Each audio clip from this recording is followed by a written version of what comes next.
Rahim, ladies and gentlemen, today is our 17th lecture and we are going to start the new chapter and that is the reproduction. And हम पढ़ेंगे इस chapter में कुछ इस तरह के हम पहले शुरू में रिप्रोडक्शन का तारुफ है, then there are the types of reproduction, then methods of asexual reproduction, then reproduction in plants and then reproduction in animals.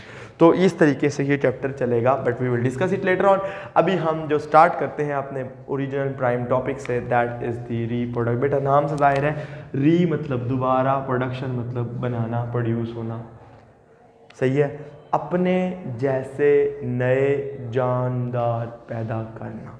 सही है, this is the natural tendency of the living organisms. सारी जिंदा चीज़ें अपने जैसे नई जिंदा चीज़ें बनाती हैं ताकि उनकी स्पीशी इस दुनिया पे कायम रहे. सही है. सो इसको हम कहेंगे to make individuals of same species. सही है जी, अपने जैसे नए जानदार बनाना. एक बात आपने याद रखनी है बेटा, reproduction is vital for species. Vital से मुराद ये होगा कि इसके बगैर गुजारा नहीं होगा. ये वो प्रोसेस है जो एक स्पीशी के लिए फर्ज होता है, पर इंडिविजुअल के लिए रिप्रोडक्शन इज नॉट जरूरी, नेसेसरी नहीं होते. सही है. सो हम कहेंगे it is the secondary function, लेकिन है सही secondary characteristics of living organisms but it is vital for survival of species. ये MCQ आता है बड़ा अहम कि भाई वैसे भी आपके एक स्पीशी के सर्वाइवल देखें, एक इंडिविजुअल रिप्रोड्यूस नहीं करता तो उससे उसकी ज़िंदगी कम या ज़्यादा नहीं होती. हाँ, बल्कि अगर आप गौर करें तो बैक्टीरियल सेल, जब अभी हम पढ़ेंगे भी उसमें, जब वो बाइनरी फिशन करते हैं तो जब नए दो सेल्स बनते हैं तो ये वाला जो सेल है इसका अपना तो वजूद खत्म हो जाता है दुनिया से, बट कढ़ाई नहीं. अगर ये एक वाइटल, अगर ये एक प्रोसेस नहीं होता, इंडिविजुअल्स अगर रिप्रोड्यूस नहीं करते तो स्पीशी आहिस्ता आहिस्ता जो पिछले ऑर्गेनिज्म है, इंडिविजुअल्स हैं, वो मरते जाते हैं, तो नए ऑर्गेनिजम्स दुनिया में नहीं आते. तो ये तो मसले मसाइल हो गए, वो स्पीशी आहिस्ता आहिस्ता ख़त्म होती जाएगी. तो इसलिए ये वाली बात लिखनी ज़रूरी है. अब बेटा दो तरह की रिप्रोडक्शन. एक और बात है, आमतौर पे जब रिप्रोडक्शन होती है तो रिप्रोडक्शन क्या करती है? सबसे पहले it ensures transfer of genetic material from one generation to the next generation. एक जनरेशन से दूसरी जनरेशन में जो जेनेटिक मटेरियल है, डीएनए है, वो ट्रांसमिट होना ज़रूरी होता है और वो रिप्रोडक्शन के प्रोसेस के ज़रिए होता है. जब भी कोई स्पीशी के एक पॉपुलेशन है वो रिप्रोड्यूस करती है, वो बहुत सारी ऑफस्प्रिंग पैदा करती है. रिप्रोडक्शन से क्या करते हैं? लार्ज नंबर ऑफ औलाद, large number of offspring is produced. फिर उनमें से कुछ मर जाते हैं. यानी आप गौर करें ना कि भाई, लेकिन देखें फ़र्ज़ किया ये है जी जनरेशन 1, पेरेंट 1 जनरेशन, तो इसने जो ऑफस्प्रिंग प्रोड्यूस की, इसको हम प्रोजनी 1, यानी आप लिखें कि जी ये पेरेंट जनरेशन है और ये प्रोजनी 1 है. इसमें बहुत सारे इंडिविजुअल्स होते हैं, लाइक समझ रहे हैं ना आप बात को, यानी मैनी इंडिविजुअल्स. फिर इनमें से कुछ मर जाते हैं, लाइक फूड की कमी की वजह से, फूड शॉर्टेज, फिर उसके अलावा डिजीज, फिर वॉर्स और ये बहुत सारे इंडिविजुअल्स इसमें से मर जाते हैं. फिर जो बचते हैं यानी द रिमेनिंग इंडिविजुअल्स वो बेस्ट होते हैं, वो इन्वायरमेंट के साथ सबसे ज़्यादा कंपैटिबल होते हैं. देखें ना, अगर एक जंगल है उसमें हिरन पैदा हुए हैं, तो कोई 1000 हिरन पैदा होता है, फ़र्ज़ किया तो एक स्पीशी अपनी रिप्रोडक्शन कर रही है और उन्होंने 1000 हिरन को जन्म दिया. अब वो बढ़ गए और वो हिरन अचानक पानी कम हो गया तो उनको पानी नहीं मिल रहा, नंबर 2, उनमें से अचानक फूड की ऐसा सर्दी आ गई और या फिर गर्मी आ गई तो पानी नहीं मिला और साथ साथ उनकी घास भी ख़त्म हो गई, तो अब फूड भी नहीं है। नंबर कम है। नंबर 3, उनमें से शिकार, उधर शेर वगैरह भी बहुत सारे हैं, तो वो शिकार आके मारता है।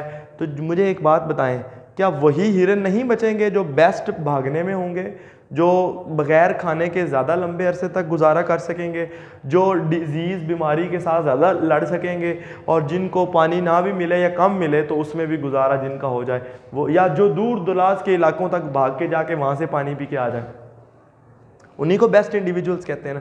क्योंकि लोकल सर्कमस्टांसिस यानी इन्वायरमेंट का जो हिसाब किताब है उससे सबसे ज़्यादा कंपेटिबल वो इंडिविजुअल्स होते हैं which are the best one. And then उनके जेनेटिक मटेरियल में उनकी जो खसूसियात होती हैं वो भी बेस्ट होती हैं। मसलन एक हिरन फ़र्ज किया 2 तरह के हैं। अब एक ऐसा हिरन है जो कि दरख्तों में छुप जाए या कि झाड़ियों में छुप जाए तो पता नहीं लगता, और एक दूसरा है जो उसका कलर बड़ा रेड कलर का फ़र्ज किया, वो सामने आ जाता है। तो आहिस्ता आहिस्ता रेड कलर वाले हिरन ख़त्म होते जाएंगे क्योंकि उसको शेर देख लेगा दूर से, रेड कलर को तो वैसे भी दूर से देख लेते हैं, सही है। तो जो बाकी जो बेस्ट होगा वो उस वक्त के जो हालात होंगे उनमें सबसे अच्छा होगा। मतलब अगर अल्लाह ना करे यहाँ सैलाब आ जाए और सारे हमारे पास कोई और चारा ना हो तो सबसे ज़्यादा लोग कौन बचेंगे? जिनका घर सबसे ऊंचा हो, और फिर अगर वो भी गिर जाए तो जिनका कद सबसे ऊंचा होगा वो सबसे देर मरे। मैं एग्जाम्पल दे रहा हूँ वक्त के हिसाब से। ये ज़रूरी नहीं है कि इस वक्त जो बेस्ट है आज से 50 साल बाद भी वही बेस्ट हो सकता है हालात में ऐसी तब्दीलियां आ जाएं तो कोई बदल जाए, पर जो हर सिचुएशन में जो भी सिचुएशन होगी हालात बदलेंगे, जो बेस्ट इंडिविजुअल होंगे दे विल परसिस्ट, वो रहेंगे, और फिर उन्हीं से अगली जो जनरेशन्स हैं उस पीछे की वो चलती जाएंगी, फिर आहिस्ता आहिस्ता उनमें से भी छांटी होती जाएगी। बताने का सिर्फ मकसद ये कि रिप्रोडक्शन के टाइम बहुत सारी ऑफस्प्रिंग प्रोड्यूस होती है, फिर बहुत सारे मर जाते हैं, फिर बहुत सारे खाए जाते हैं, तो लेकिन जो एट द एंड बचते हैं they are the best adopted to the environment, और फिर वही अगली जनरेशन पैदा करते हैं। इसी प्रोसेस को हम अगर आम जुबान में सादगा लफ्ज़ों में एक लफ्ज़ में मैं आपको बताऊं, उसे नेचुरल सिलेक्शन कहते हैं, कि कुदरत सिलेक्ट करती है कि कौन बेस्ट है और फिर वही आगे चलता है। हालात वाक़यात के, ये नहीं कि भी फरिश्ते आ जाते हैं तो वो कहते हैं ये सही है, ये सही है, ये नहीं। समझ रहे हैं ना बात को आप? क्लियर हो गई? इन्वायरमेंट में तब्दीलियाँ ऐसी आती हैं जिनकी मदद से ये सारा कुछ हो जाता है। ठीक है जी, तो ये आपको लग गया पता कि व्हाट इज दी। अच्छा बेटा, 2 तरह की रिप्रोडक्शन की टाइप्स हैं, एक को हम कहते हैं सेक्सुअल रिप्रोडक्शन और दूसरे को हम कहते हैं एसेक्सुअल रिप्रोडक्शन। तो अगर मैं आपको बताऊं तो बेटा अगर इसमें क्या होता है, 2 पेरेंट्स आर इन्वॉल्व, यानी कि it involves the fusion of gametes. क्या? गैमीट्स की फ्यूजन। गैमीट्स किन्हें कहते हैं? रिप्रोडक्टिव सेल्स को। किन्हें कहते हैं? Reproductive cells. बेटा मेल के केस में ये होते हैं sperms in case of male and in case of male, ठीक है, और eggs in case of females. सही है? तो ये हम कहेंगे कि रिप्रोडक्टिव सेल्स की फ्यूजन होती है और सेक्सुअल रिप्रोडक्शन उस, ठीक है जी। 2 parents are involve, at least 2 parents are involve. इसमें 2 पेरेंट्स इन्वॉल्व होते हैं। नंबर 3 बेटा अगर आप गौर करें, आप 9th क्लास का 5वां चैप्टर रिपीट करें तो आप मियोसिस पढ़ी थी और आपने कहा था जब भी गैमीट्स बनते हैं ना, जब भी इधर देखो स्पर्म्स और एग्स बनते हैं तो मियोसिस होती है। क्या होती है? माइटोसिस वो भी होती कभी कभी, लेकिन मेजरली मियोसिस होती है। मियोसिस के अंदर आपने एक बात पढ़ी थी, उसकी मियोसिस 1 एक उसकी फेज है। उसकी पहली स्टेज है प्रोफेज 1। प्रोफेज 1 में आपने एक प्रोसेस पढ़ा था जिसको हम क्या कहते हैं, जब वो पेर साइनेप्सिस, 2 क्रोमोसोम्स के जो होमोलोगस क्रोमोसोम्स के पेयर आपस में जुड़ा बनाते हैं, फिर वो आपस में एक दूसरे के साथ जेनेटिक मटेरियल को एक्सचेंज करते हैं जिससे नया कॉम्बिनेशन आता है। पता लग रहा है ना? यानी क्रोमोसोम बदल जाते हैं। ये इसका ढक्कन इस मार्कर पे लग गया और इस मार्कर का ढक्कन इस पे लग गया, ठीक है जी। तो ये होता है, तो उसकी वजह से नए नए कॉम्बिनेशन आते हैं, इसलिए बच्चों की शक्ल 100% उनके माँ बाप पे नहीं होती। एक तो 50% फादर की साइड से आ जाता है, 50% मदर की साइड से आ जाता है। अगर ऐसा है तो चलो 100% तो माँ बाप पे नहीं होगा, लेकिन फिर ऐसा होना चाहिए कि एक भाई, छोटा भाई, उससे छोटा भाई, ये सारे एक जैसे हों अगर फादर, लेकिन फादर से भी हर दफ़ा जो हिस्सा आता है वो डिफरेंट आता है, और मदर की साइड से भी हर दफ़ा जो कॉम्बिनेशन आता है वो डिफरेंट होता है। तो इसलिए इसके अंदर क्या है, genetic recombination, genetic material recombine होता है, नए नए ऑफस्प्रिंग्स पैदा होते हैं। सही है। और अगली बात ये भी आ गई कि इसके अंदर ऑफस्प्रिंग जो है यानी औलाद शरीफ जो है are not identical to parents as well as to themselves. बच्चे आपस में भी एक जैसे नहीं होते, और जो है वो बच्चे जो हैं वो माँ बाप से भी 100% नहीं मिलते, they are different than their parents. सही है जी।